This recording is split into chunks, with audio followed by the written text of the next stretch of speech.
सातारा जिल्ह्यातील म्हसवड पोलीस ठाणे हद्दीतील माणगंगा नदीपात्रात लाल रंगाचा एक ट्रॅक्टर लाल रंगाची ट्रॉलीमध्ये वाळू भरून चोरटी वाहतूक करीत असल्याची खात्रीशीर माहिती मिळाली होती।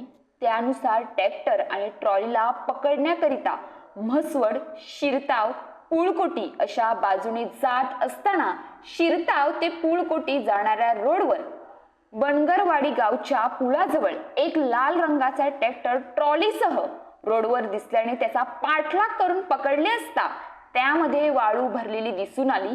त्यामुळे या अनुषंगाने म्हसवड पोलीस ठाण्यात सूरज महादेव गोरवे यांच्यावर गुन्हा दाखल करण्यात आला असून ट्रॅक्टर, ट्रॉली, वाळू असा एकूण 7,33,000 रुपये किमतीचा मुद्देमाल जप्त करण्यात आला आहे। या कारवाईमुळे अवैध वाळू उपसा करणारे व वाळू वाहतूक करणारे यांचे धाबे दणाणले आहेत। सदरची कामगिरी ही माननीय वरिष्ठ पोलीस अधिकारी सातारा जिल्हा यांच्या मार्गदर्शनाखाली पोलीस अधिकारी आणि अंमलदार यांनी केली आहे।